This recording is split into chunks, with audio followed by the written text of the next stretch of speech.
Biedny piesek. Piesek pilnuje. Także piesek pilnuje pana, a pan żebrze. Piesek pilnuje pana, a pan żebrze. Tu na Marszałkowskiej. Także nie o to chodzi, proszę państwa, żebyśmy wszyscy słyszeli, jak szczeka pies, tak czy siak, no, pies pana pilnuje. I on nie rozumie, że ten pies przeszkadza, szczeka, no bo ludzie przychodzą, to on szczeka. No ale ten pan żebrze na jedzenie dla tego psa. No, żeby ten pies był mądrzejszy.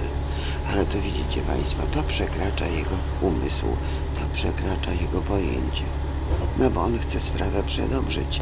On chce lepiej, niż pan sobie tego myśli. To więc pilnuje tego pana i szczeka. I to jest właśnie pies ogrodnika, cinkciarza warszawskiego. No bo jesteśmy na ulicy Marszałkowskiej, a tu powinien być sezam, już go nie będzie. Będzie ogród dla cinkciarzy. Ulica Świętokrzyska. Piękne jest. Czasu polskiego, proszę państwa, nie ma na razie. Zaraz będzie 14:22 czasu polskiego. Na razie bajeczki pokazują o wilku i o czerwonym kapturku. No to już małe dziecko rzeczywiście u świadków Jehowy wie, nie dzięki tym bajkom waszym świeckim, tylko dzięki treści ze Słowa Bożego, że jak wilk mówi tym swoim głosem wilczym, to od razu babcia pomyślała, że to nie jest dziecko, że to nie jest czerwony kapturek. No, także widzicie państwo, po głosie można poznać, że to oszust, czyli po prostu wilk w przebraniu czerwonego kapturka, który zjadł babcię. No, także bądźmy solidarni z Panem Bogiem Jehową, ze Słowem Bożym, z prawdą. Poznajcie prawdę, a będziecie mogli się zapisać jeszcze może nawet przed chrztem do Teokratycznej Szkoły Służby Kaznodziejskiej, żebyście się może mogli mądrości nauczyć wszelkich. No bo w kościołach to nie nauczycie się niczego. W kościołach to jesteście żebrakami, w kościołach to żebrzecie, a Słowa Bożego tam nigdy nie poznacie. Ani Pisma Świętego, nic w kościołach. Tutaj macie Muzeum Jana Pawła, tam macie Muzeum Polin. No to właśnie jedziemy do Muzeum Polin. I Grzegorz Braun co powiedział? Powiedział Grzegorz Braun, że tam historii wartościowej to nie ma oprócz papieru. Historia na papierze.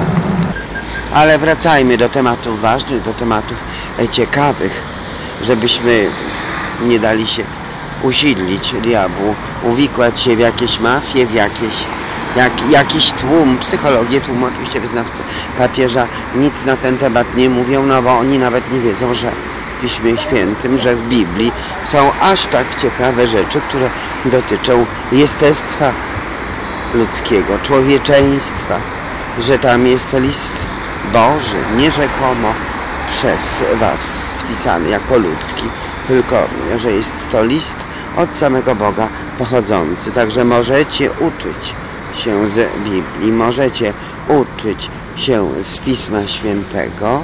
Zapraszamy serdecznie do Teokratycznej Szkoły Służby Kaznodziejskiej.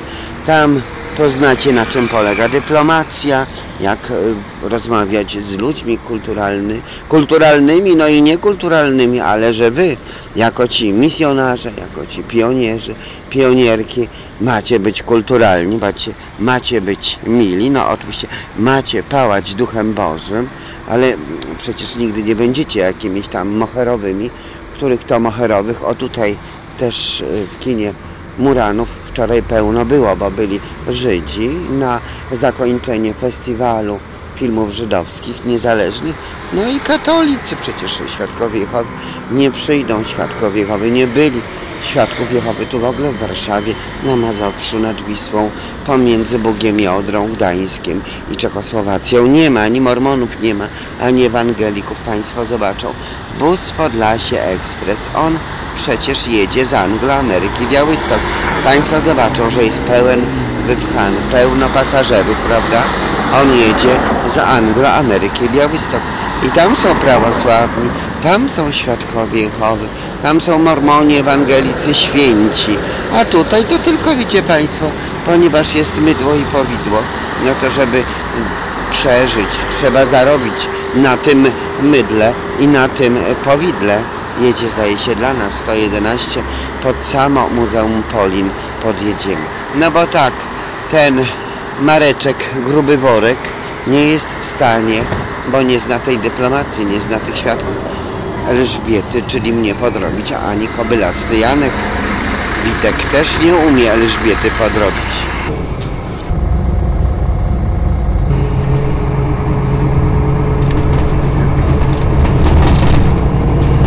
Tutaj jest to kino Murano.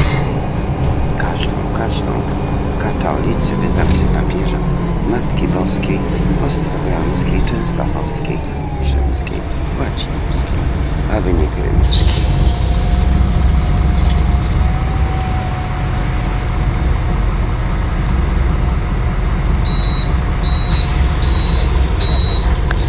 Festiwal filmów tu był niezależnych. No wczoraj się skończył 10, a dzisiaj mamy już 11. Jedź w domu. Muzeum Historii Żydów Polskich, Muzeum Getta Warszawskiego, abyśmy mogli uświęcić to wczorajsze wydarzenie, zakończenie festiwalu filmów niezależnych. Czyli, że zapraszamy Państwa do Teokratycznej Szkoły Służby Kaznodziejskiej. To Państwo, no, żegnając plac Bankowy, bo jedziemy przez plac Bankowy, będziecie Państwo mogli odróżnić, czyli że nie być takimi zagubionymi niewolnikami, kopciuchami, co kopcą przed supermarketem, supermarketami, kościołem, kościołami, no bo tu nie ma ani cerkwi, ani cerkiew nie jest. A może ktoś przyjechał z Ukrainy, bo ja nawet tam nigdy nie byłam, na tej Ukrainie. O, z Mareczkiem rozmawiałam potem, z tym grubym workiem, jak już wyszłam od tego Janka Kobylastego. No a mówiłam, że ten Janek Kobylasty, no to on tak się błąka, włączając internet, błąka się po całym świecie, no i każdy go zwodzi, chciałby tu jechać, chciałby tam jechać i nawet tobie proponuje, ale to strasznie musza, wciska, także no chama, to co wie, to co myśli, że jest prawdą, że on tak tych Żydów nienawidzi. Państwo zobaczą, już mamy Muzeum Historii Żydów Polskich, on tak nienawidzi tych Żydów i wszelką wiedzę przeciwko nim chciałby na chama tobie wcisnąć, nie daj się. Tu są Polaczki wszędzie, katoliczki. No wiecie Państwo, jak była stypa w Uszurmija, to już Anita poleciała pierwsza, bo tam jedzenie, nawet wódeczki rozdawano. Pierwsza poleciała, także proszę Państwa, także Polaczki,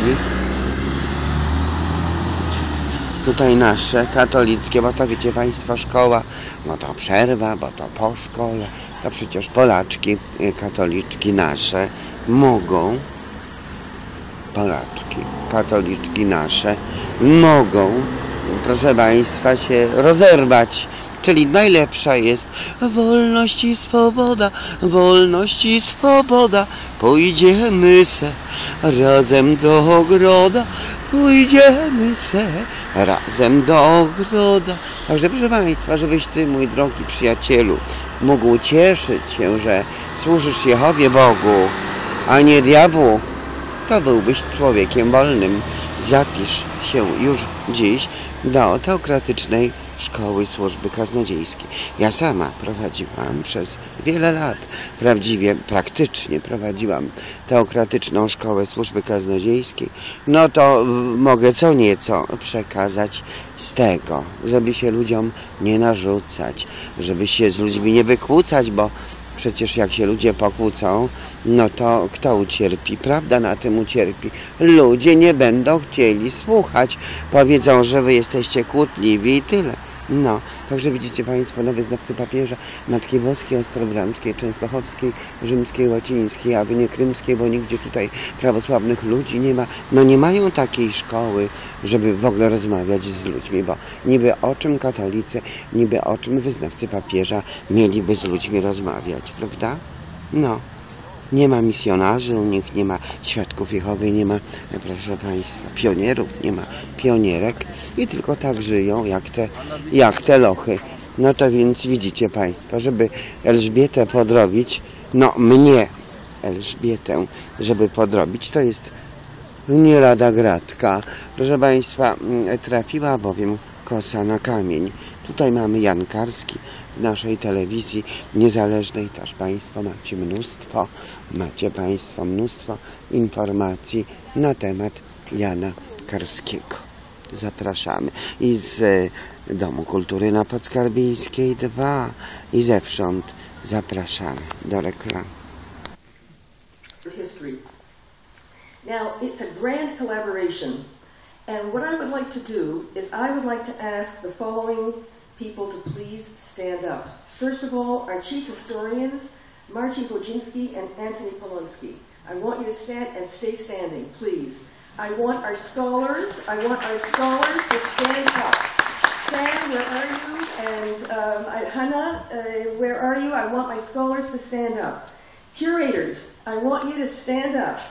And I want all of those who are here who helped us in any way, Chava Weissler and Charles Stampfer and Moshe Rossman, and there are many, and Adam Teller is here. And David Assaf. I want you all to stand up. And any of our designers, any of our multimedia people, any of our managers, any of our whoever, because this was a massive collaboration.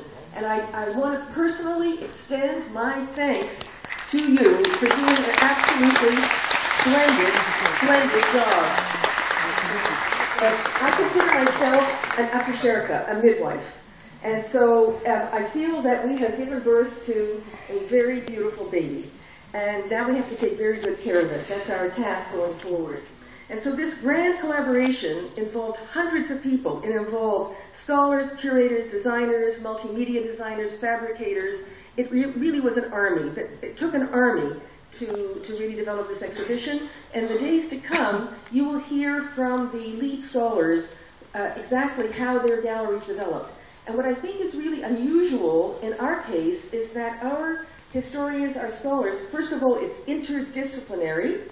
So we had not only historians, but also one of our scholars is a social psychologist, another's a literary historian, another's a sociologist.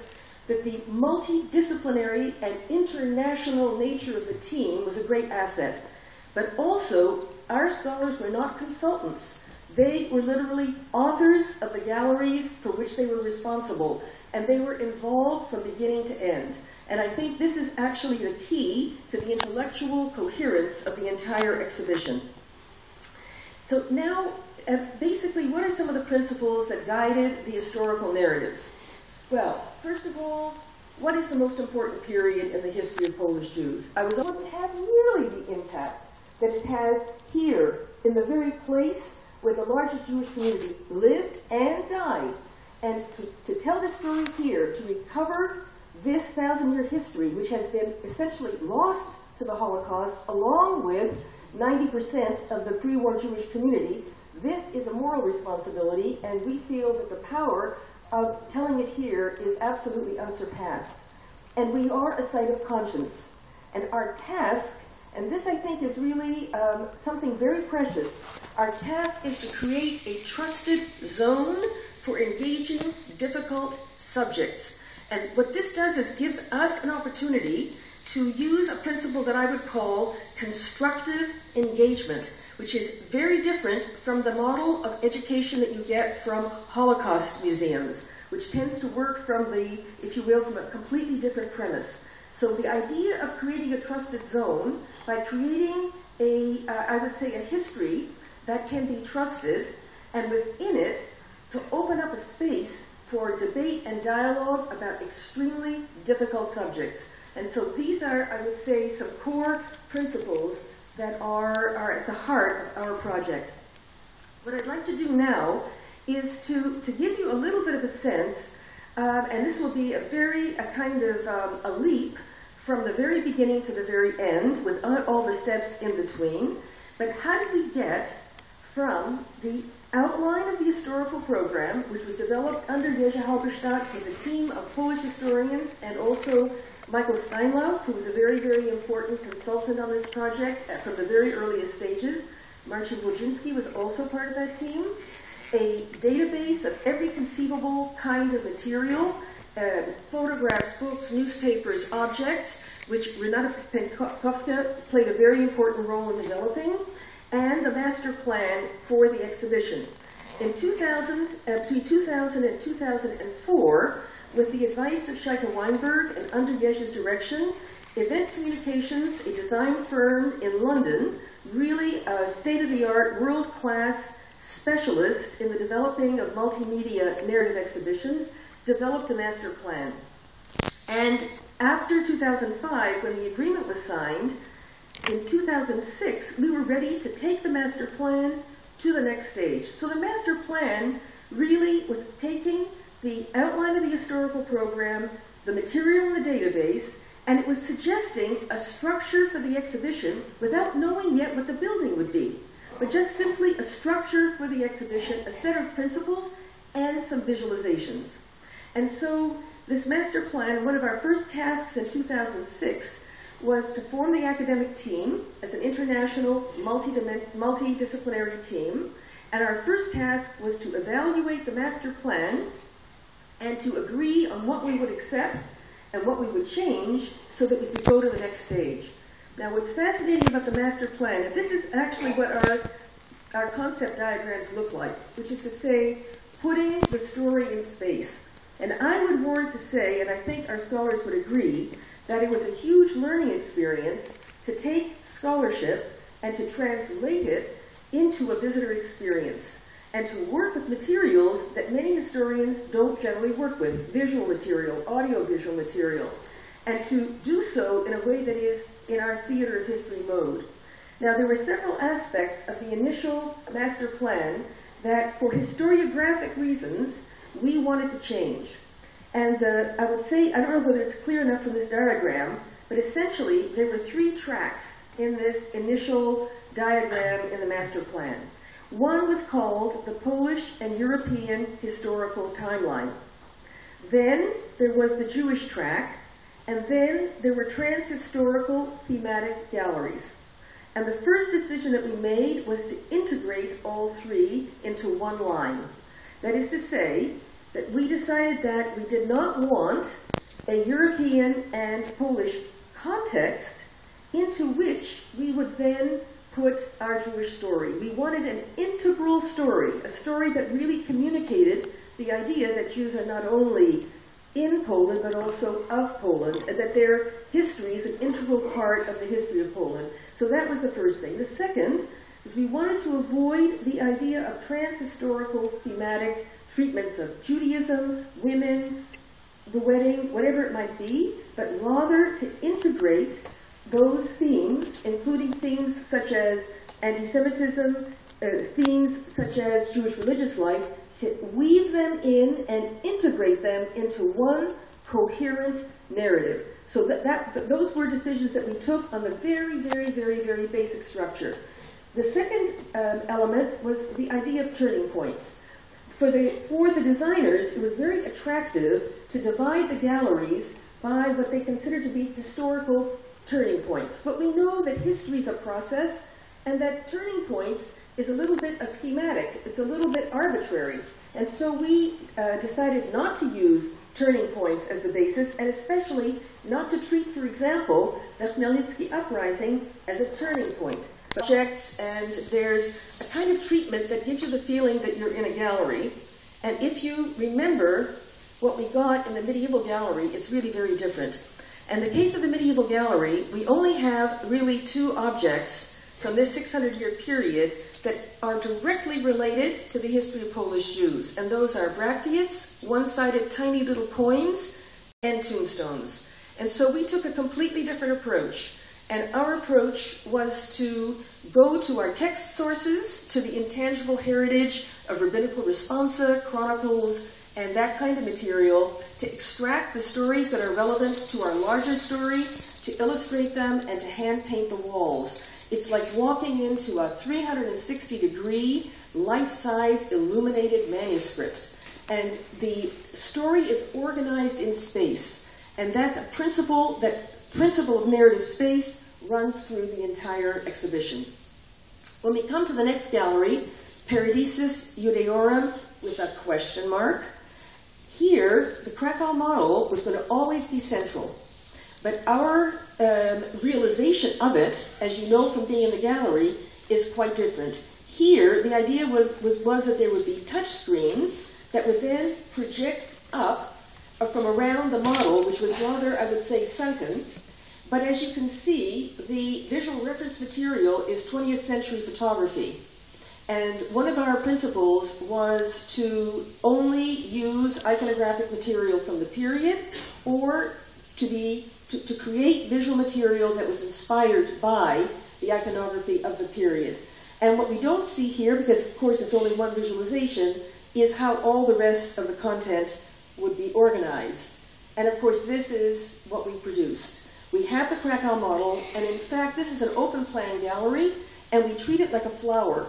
And that is that in the middle, in the heart of the flower, is the Krakow model with an overhead projection, with a topographical scale model, and with interactivity all around it that allows one to explore the content in considerable depth. And then, like petals of the flower, are all the main themes of the gallery. And when you come into the gallery, you can see the gallery as a whole.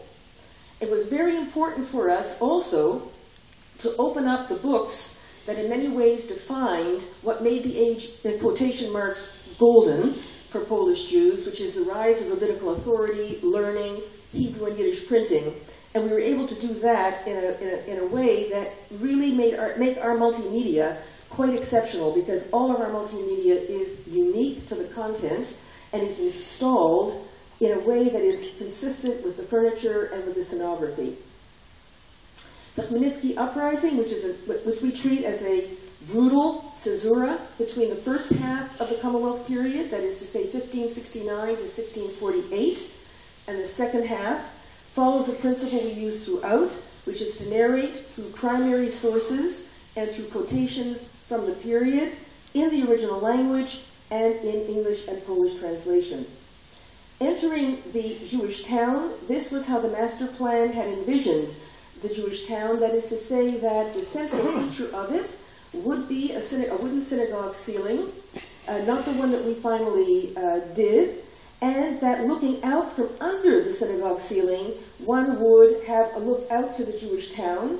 And given that there is no iconography, well, there is some iconography, but basically here, these are interwar year photographs of marketplaces, and I think that at the master plan stage, there weren't the resources to use period material, but clearly we took a different approach.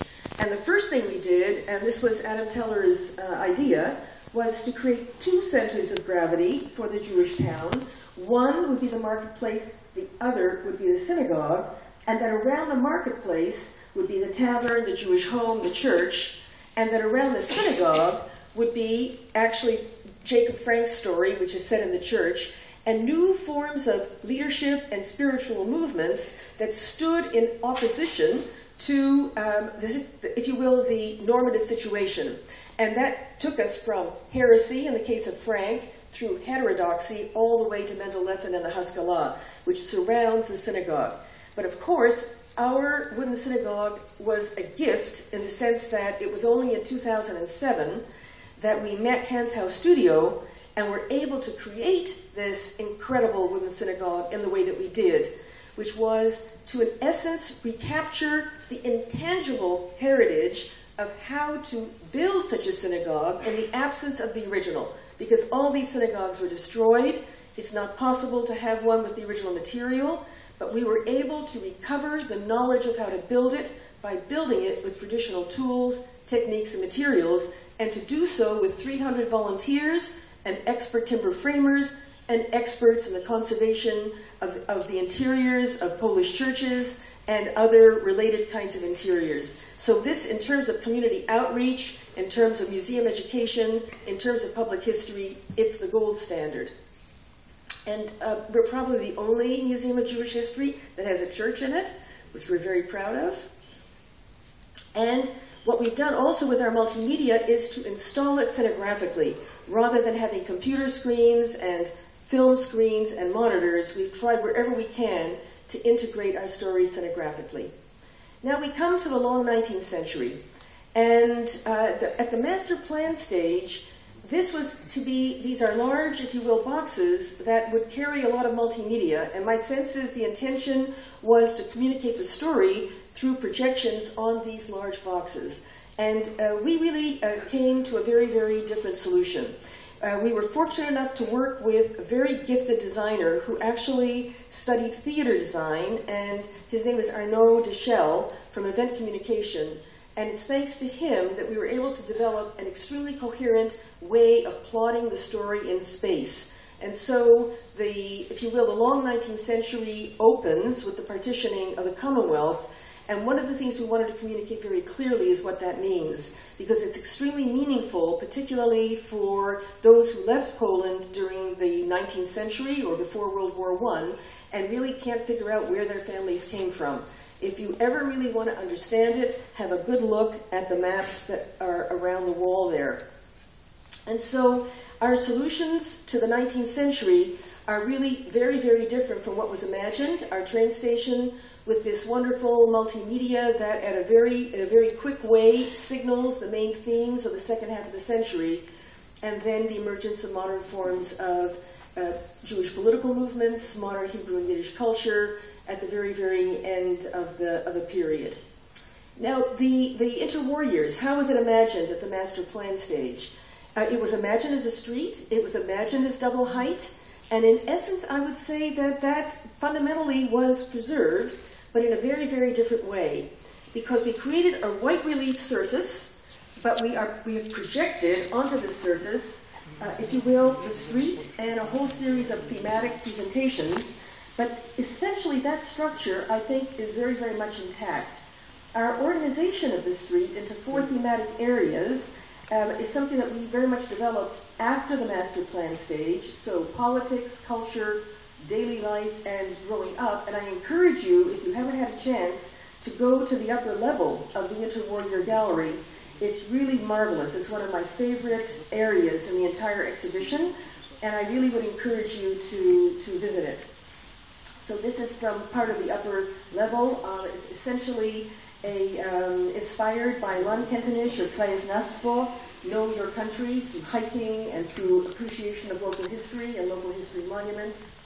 And here we come to a really critical, I would say, principle in our historical narration, and that is that we try to keep our visitors in the moment of the story. We try to tell the story in the historical present, and to the degree that we can, in the first person. And where this becomes extremely important is in the transition from the interwar years to the Holocaust. And so what we've done is to, essentially, when you come down the street, and you're looking down the street, you don't see the Holocaust, you see people looking up. And it's only when you turn the corner that you see what they're looking up at. And so our narrative approach is really very strategic, and it applies everywhere, but it's especially important here, because what we're trying to do in this 1,000-year story is to avoid the teleological drive to the Holocaust, the sense that the Holocaust was inevitable, and that the whole story is just basically a lead-up to the Holocaust. And we think that this is a very, very important message. Now, this is how the master plan envisioned the Holocaust Gallery. And in large measure, the story was being told within a scenography of the Warsaw Ghetto. And I really remember discussions very early on in our post-master plan process, where there was a question as to whether the gallery should only be about the Warsaw Ghetto or whether it should be about the Holocaust in Poland. And of course, we opted for the Holocaust in Poland. Now, the Warsaw Ghetto is a very prominent part of this gallery, but it's not the whole gallery. The opening is across Poland. The Aryan Street is across Poland. Hiding is across Poland. The Barbarossa campaign is across Poland. So, but we are a site-specific museum. We're sitting on the site of the Warsaw Ghetto. And so as a site-specific museum, also we use the principle of pars pro toto, the part for the whole. We'd rather take one part, one case, one example, and develop it well, than to have a little bit of this, a little bit of that. So this is essentially the way in which the scenography was imagined. And then, of course, our really, I would say, narrative space mode looks very different. And our principle of narrating from the primary sources in the original language. And in this case, we have two heroes, Chernyakov and Ringelblum, and we hear from them from their diaries is a point-counterpoint. In other words, it's a multi-voiced story, and that I think is another very, very important principle. We come now to the post-war years gallery, and this is where I think probably is the biggest difference. And it's something I think would be very worth debating and thinking about in the days ahead.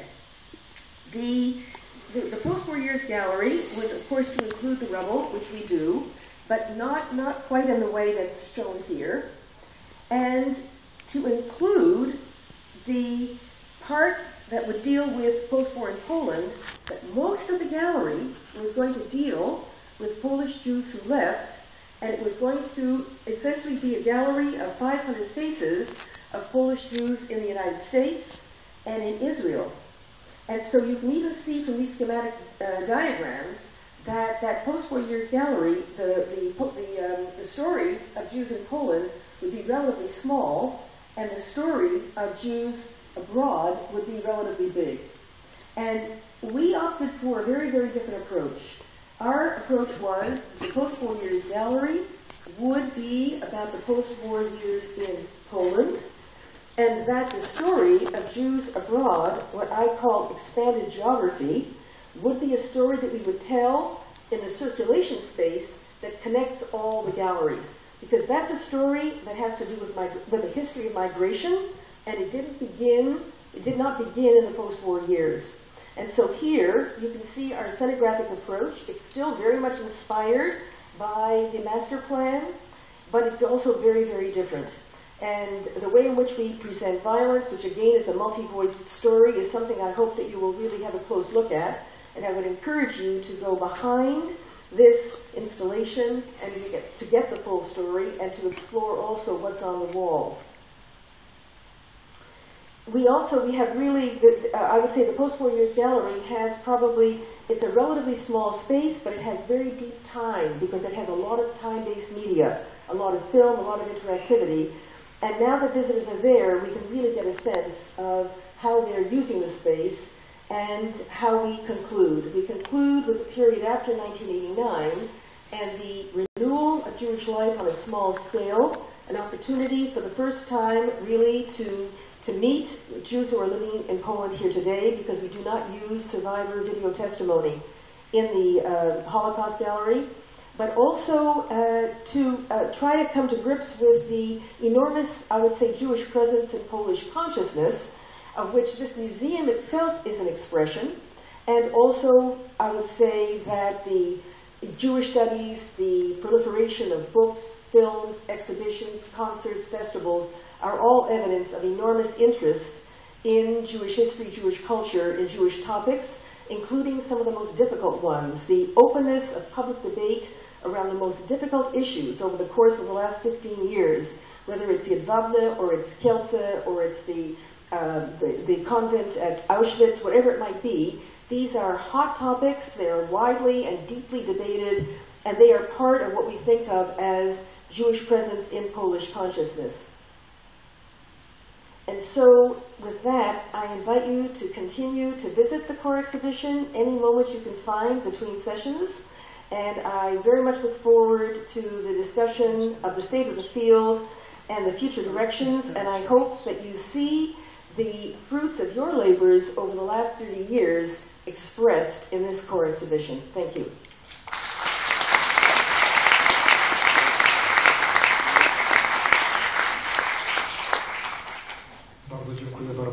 wykład wprowadzający, a wszyscy teraz mamy przerwę kawową przez najbliższe 30 minut. Coffee breaks for half an hour.